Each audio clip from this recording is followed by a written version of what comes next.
Okay, Shalini, so can you tell our viewers, a lot of them have already joined, so can you tell our viewers that what are we going to discuss today?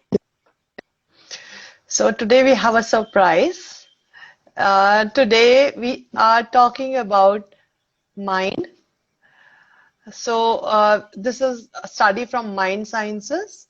So who all are interested in studying mind can have just a small glimpse of mind that we are going to talk about it. It is like structure of mind and some little more knowledge about mind. So we can start with you, Priyansi. Yes, Priyansi will make you understand the structure. What is mind? Yeah, Priyansi. yes. So from M, we had picked up the word mind. So let's first understand the difference between mind and brain. These are two different terms, mind and brain.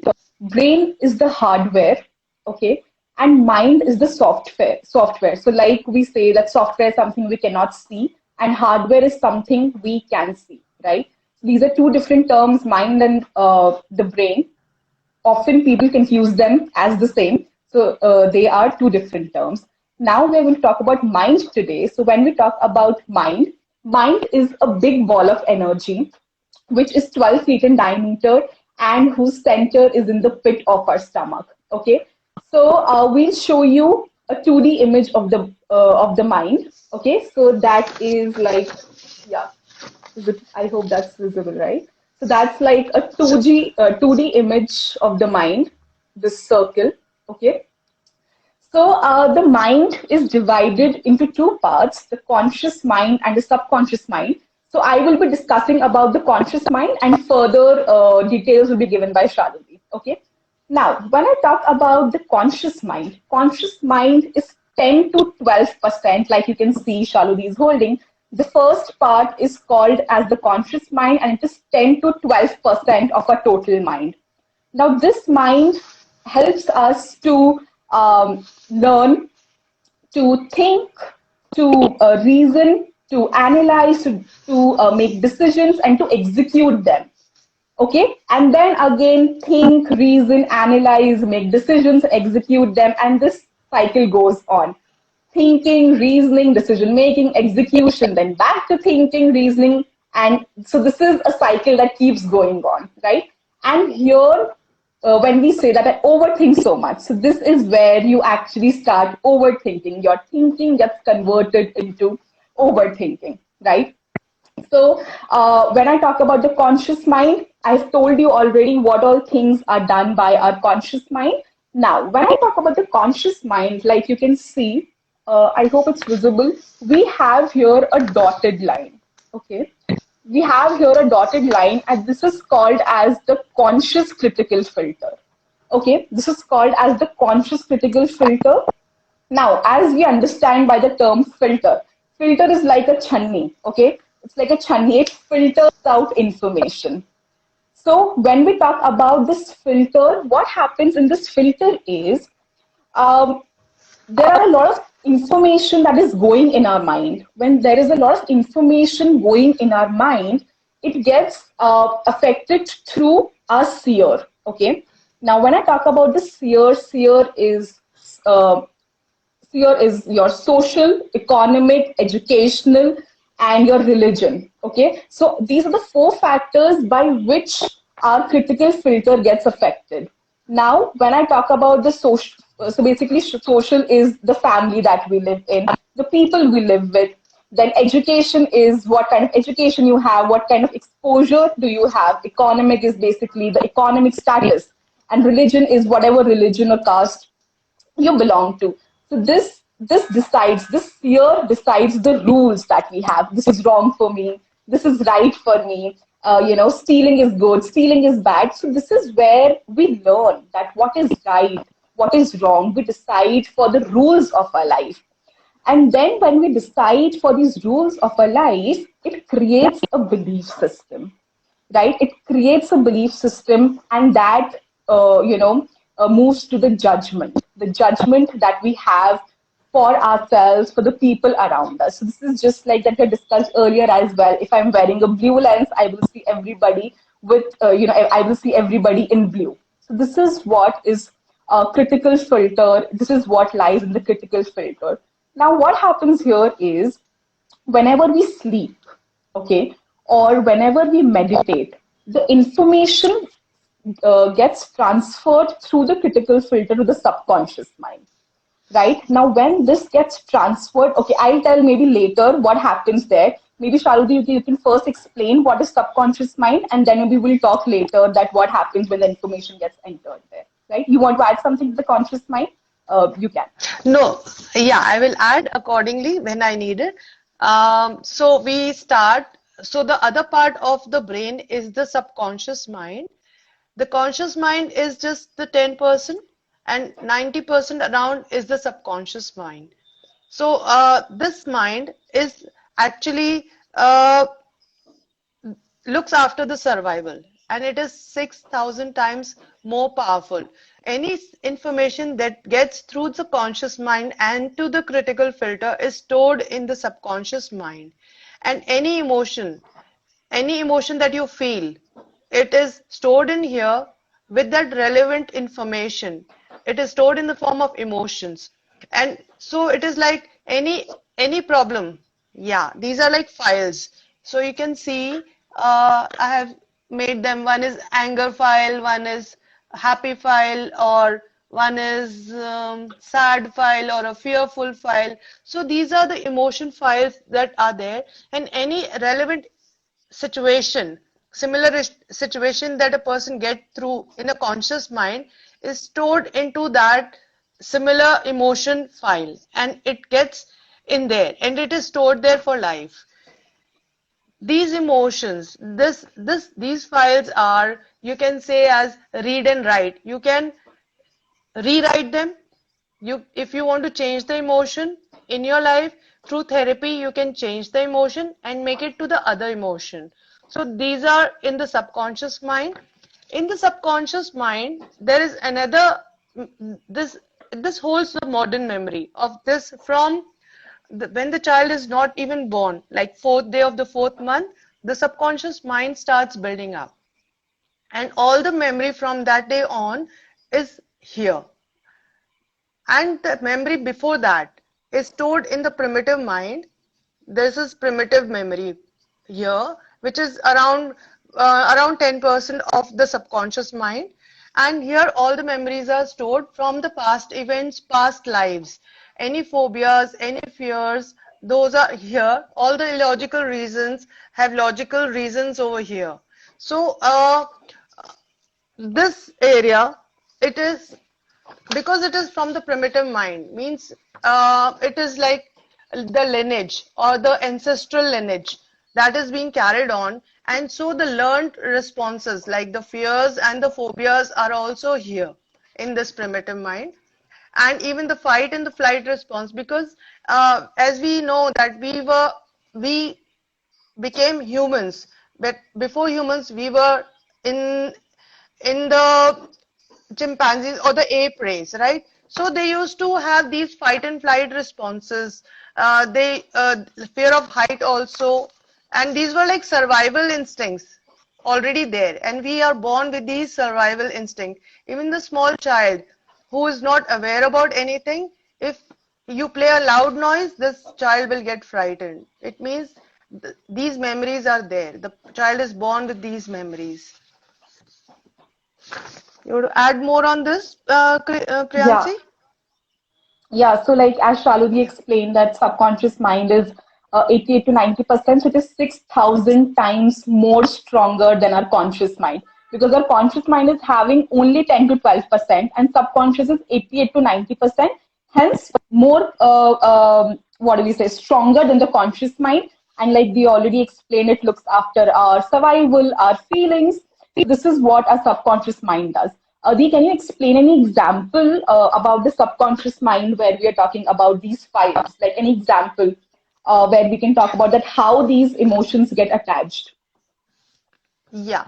So I'll give you an example that if the child goes through any, like, if the child is given a chocolate, when that child behaves properly, so the child gets the chocolate, the child becomes happy. So there is an association with the child and with the chocolate and the happy emotion, and it will be stored in one of the happy file here. Again, the child goes to mom, and the mom is happy with the child because he is behaving properly, so she gives a chocolate again.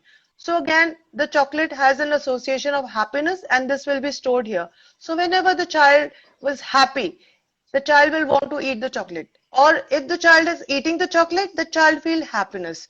Or that behavior comes in, that the child knows that if I do this behavior, I'll get the chocolate. If I don't get the chocolate, but imagining about it makes him happy. So this is the power of the subconscious mind, the stored memory in it. And this is 6,000 times big, as Priyansi told just now, means anything that you perceive one on the conscious level, it is perceived as 6,000 times bigger in the subconscious mind. So anything one goes here, it becomes 6,000 times here. And this area is what the person lives for the whole life. This is what the person make it as reality. And the person can change the reality, live with this reality, or if the person can change the reality, even the destiny can be changed. So this is the power of subconscious mind. You want to add something on this, Priyansi? Yeah, so I was also thinking of one more example, like Shaludi very well explained the example of chocolate and happiness. Another example can be like a child does something wrong and the mother slaps him. Okay, now slapping and guilt, they are associated. Like Shaludi is showing the diagram, there is a file of guilt in the same way has been formed. Now the child knows whenever I do something wrong, I'll get a slap. So now slapping and a feeling of guilt has been associated. So this is what happens with us as well. Like for example, like there is a child who has been always grown up with the feeling of that if I steal something, I will be slapped. Now, whenever he will go and steal something, he knows that I will get a slap. So the feeling of guilt has been associated with slapping. This happens with everyone, each one of us, where we associate a feeling with something else, and that's how the files are being formed. That's how the emotions are being formed in everyone. Now, when I talk about the value system, like suppose I have been taught that stealing is good. Okay, you can steal. Whenever I steal, I get a chocolate. But whenever Shaludi steals, she gets a slap. So her file is different from mine, and my file is different from hers. So everyone's files are different in the subconscious mind, right? So like earlier Yeah, you were that talking about, yeah, I'll connect here. This is because of the layer of judgment. This is because of how the person is taught to perceive. This is according to the belief system formed in the conscious level. According to the social status, according to the economic status, the religion, and the person and the environment the child or the person is in. According to that, the belief system is formed and they make the rules that, okay, stealing is good. The file is happy one, stored in the subconscious mind.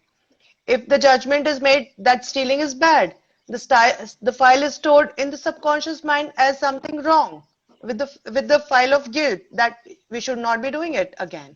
So that's the layer of judgment. It is like the big colored goggles put on the child's mind from 0 to 8 years of age, where they begin to see the world and the people around, the area around, the environment around, the education around teaches the child what color of glasses and how thick the glasses are. And through these thick glasses, the child perceives the world all throughout the life. If the glasses are very thin, the clarity is really good. But if the glasses are thick and the belief system is very strong, that the rules of life are very, very strong, then the person is not able to perceive things clearly. You right. want to So add something on this, Priyansi? yeah, so all those who are viewing, you can now see your judgment, your belief system, that what kind of judgment and belief system you have, and you can easily connect it with your childhood. That what were you told when you were a child and who you are today. So whatever we are today, we are because of the belief systems that were given to us when we were a child, whatever judgments we have in our life. So our thoughts make us, right? So this is Yes. our reality today Yeah. is was formed when we were, a child, and all these things change. So, like, Yes. can we talk about like how can we change I'll it? add on this, Priyansi here. Yeah, I will add on this word thought here. So, like the cell is for body, right? The unit of cell is for body, and so unit of mind, thought is unit of mind, right? So our mind is made up of thoughts. We have thoughts and thoughts and thoughts only. So if we focus on one thought, and we give energy to this thought, it becomes energy in motion. yeah, That's called emotion. And we feel these energy in motion, these emotion as feelings on our body. So when you said if we do something good or if we do something bad, then we have this thought and then you have that emotion, and emotion is, if it's good, you feel good all over your body. And how you feel good over your body, you behave in a certain way, you feel like dancing, you're happy, in a happy zone. But if you feel sad, you experience this on your body as well. You have this feeling of sadness on your body. And when you have these kind of emotions in your body, in your subconscious mind, when you sleep, when you have these emotions in your conscious mind, and when you sleep, or when you meditate, or when you are just in other world, relaxing or somewhere, these get into your subconscious mind and get stored. And when these emotions get stored, they are also, yeah, they go down, yeah. And when these emotions from the subconscious mind have manifestation on body, means they can be seen on your body. So if you have lot of emotions that are of guilt or fear, these anxieties are stored in the body itself, and they manifest in the form of pains, like the body is saying something, crying something, oh please address me. I have lot of problem. Look at me. I cannot deal with it. So these people, they go to the doctor and doctor give them medicine of pain and something. But actually the problem is from the mind. If we treat the mind, if we cure the mind, these problems can be taken care of. You want to speak, Priyansi?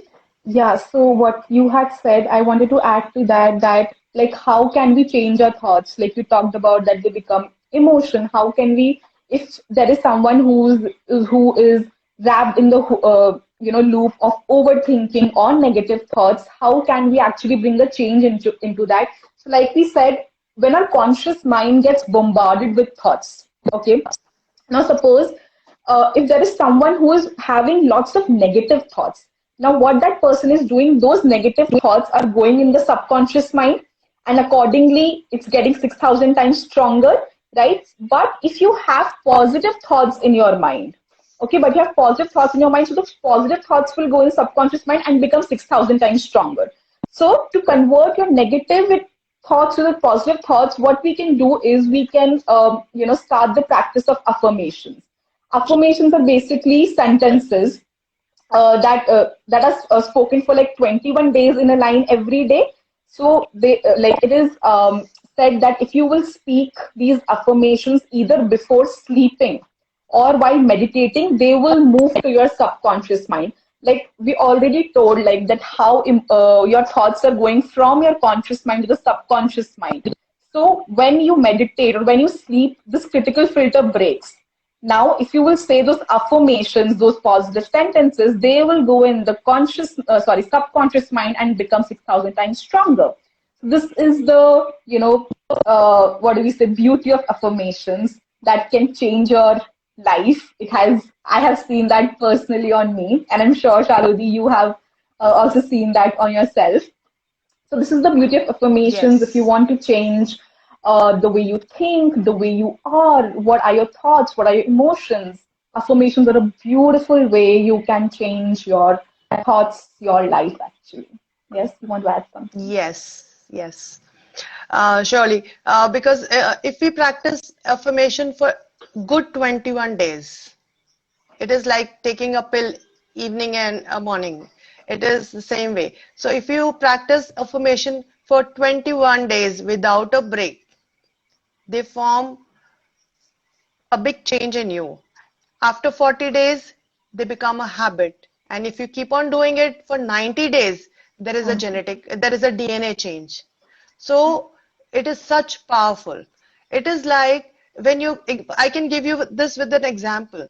Like you're driving a car, you have an old house, you've been going to that house every day. Now you've changed the house. You will, it is not automatic because you had lived in that old house for so many years. Now it is automatic. You automatically go to that house every day. But now you shifted to another house. You will need more time and energy to train your mind to go to that direction of the new house. But with time, when you will see, it's around 3 months now, you this becomes automatic. You can try and test it. Anything, if you give 3 months at a stretch every day, practicing anything, that will change the DNA strength also, structure also. Yes. So And it is if so not, if powerful. Similarly, yes, if you feel that you're someone who cannot like commit for 90 days, try for 21 days. See if it works for you or not. I'm sure it is going to work for 21 days. And this is directly related to our mental health as well. Like we are having so many yes. problems in our life. There are ample number of problems that we have in our life. So this is how we can bring a change in our life by, switching to the beauty of affirmation. Yes, This is like self-therapy. This is like self-help. Somebody can do it self. self-help. You know, people don't want to go out or don't want to deal with someone else. They can do it by themselves also. Take on any affirmation. You want to suggest right now one affirmation for all today? Yeah, so one affirmation can be that each and every day, each and every way, I make my life better and better. So, all the viewers, if you want some Each and every affirmations, day, each and every way, my life is getting better and better. better and better. That's it. Yes. That's what you said? Okay. Okay. Yeah. So, if any one of you want more affirmations, you can ping us on Instagram itself. If you are making affirmations by your own self, there are certain rules that you have to follow. So, make sure that you don't take up any wrong affirmations for yourself. You can always ping us up on Instagram and we'll be happy to help. Yes. So, on that Yes, note, shall we? because I want to add one more thing because it is like affirmations are like pills. If you take wrong pill for wrong one problem, then it might not help you. It might give you more problems. So affirmations has have to be designed properly and according to your own problems. And they because we therapists understand how to design them, so you can always ask for help. Yes. So on that note, let's wrap up for today. Today we had discussed mind in pretty detailings. So thank you everyone for being here. All those who are here, all those who have joined, thank you so much for being here. Be there tomorrow. We'll have another letter, some new words, and yes, Shaludi, thank you for being here and sparing your time. Thank you so much, Priyansi. It was a lively session and it was very informative, I think, with the theory of mind. And it was this theory was given by Dr. John Kappas from USA, and he has been researching on this. He had researched on this topic, and anyone want to know more about it because you would not find anything on Google, so you can contact us. Okay. Yes, yes. So thank you everyone. See you tomorrow. Bye. Bye. Ciao. Take care.